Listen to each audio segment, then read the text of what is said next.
At the outset, many thanks to the organizers and the Breast Cancer Foundation to host us at Shillong and giving this opportunity to interact with everyone.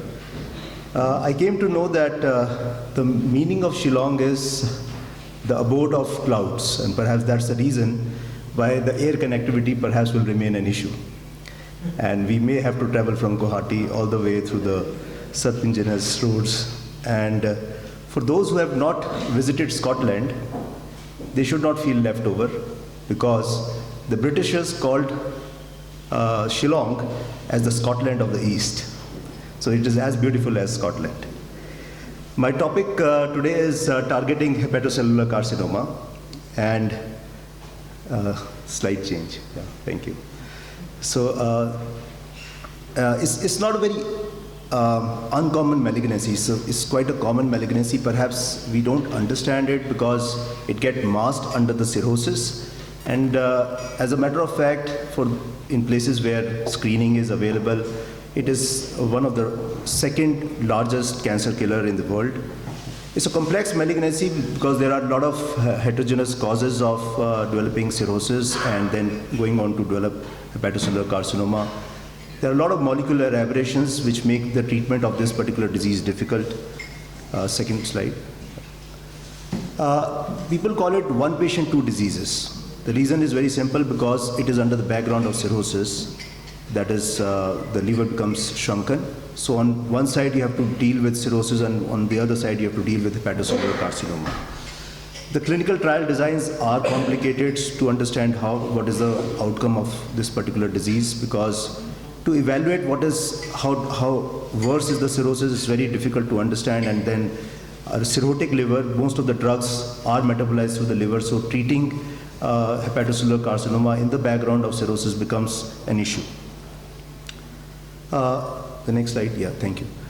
It is seen that hepatocellular carcinoma has got a staging which is called as the Barcelona staging system, and as the stage progresses, the survival keeps on dipping down, as you see in the curves, the survival curves. The BCLC stage A has perhaps got the best survival, because that is where the size of the tumor, and generally they are in good performance status patients. But as you go on and the child class C becomes, and there is extra hepatic metastasis, the survival keeps on dripping down. This is a complicated slide. The next slide. It basically shows that what are the treatments available and what are the treatments which most of the patients get. As a matter of fact, most of the patients are detected in late stages when the cancer has traveled, because in places like India, where we don't have a screening program, generally patients are detected in BCLC stage C or D. And most of the time, either patient will get only systemic treatment in the form of sorafenib or only palliative treatment. It is only in BCLC stage 0 that transplant, which is only to a minority of patients, like 5% of the total hepatocellular carcinoma patients, but most of the patients will either receive transarterial chemoembolization, sorafenib, or perhaps no therapy because they are in too poor condition. A word on the diagnosis of hepatocellular carcinoma. So it is a process of dynamic imaging. So you have to give contrast which travels through the arterial phase and then into the portal venous phase. The tumor is supplied 100% by the hepatic artery, whereas the normal liver is supplied 70% by the portal vein and 30% by the hepatic artery. And that is what differentiates a cancer, hepatocellular carcinoma, from the normal liver. So during the arterial phase, there is the SSC appears very bright, whereas in the portal venous phase, SSC appears darker than the residual liver. So there is an arterial enhancement and the portal washout.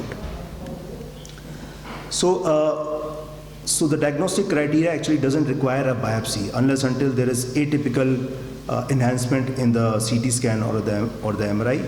So if you have a lesion in the liver which is 1 to 2 centimeter or larger, and you have typical enhancement, it is in the background of a cirrhotic liver, then it is proven SCC. However, you may need a biopsy in case there is an atypical vascular enhancement pattern. This is the next slide. Sorry, I forgot to tell you that. Yeah, the next slide. So this is about the biopsy of the liver lesions, which is required only for atypical vascular enhancement. Next slide, please. So this is the liver staging and the treatment algorithm. So if you look at the left extreme of the graph, so those patients who have a good performance status and have good residual liver functions and do not have any extrahepatic vascular metastasis, such patients, although they are very few, they are the patients who can receive a liver transplant or a resection. But if you look at the right side of this complicated graph, most of those patients will have either extravascular metastasis or extrahepatic metastasis, or will have a locally advanced disease with reasonably preserved liver functions, and such patients will either require a TACE, that is transarterial chemoembolization, or a systemic therapy in the form of sorafenib or whatever systemic therapies we have. The next slide.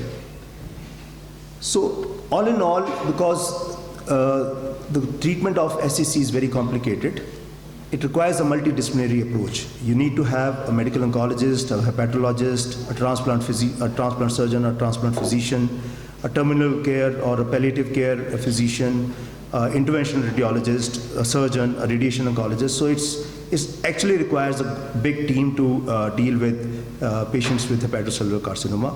The next slide. And the key questions in front of them is whether the cancer in the liver is surely an SCC or not, whether it requires a biopsy to prove it, and whether the patient can receive a resection or a surgery, or whether the patient is fit for a transplant, and if the patient has an advanced disease, what would be the best way to treat them, and whether the patient requires only palliative care and nothing else. The next slide. So for the curative treatment, it is either resection or ablation or a transplant. The next slide. Yeah. But the survival is around 50% to 70% with ablation and resection. However, the recurrence rate, the next slide, the recurrence is the highest, is higher with resection or ablation, but lower with transplant, because transplant takes away the cirrhotic liver, which is at the risk of further carcinogenesis. The next slide.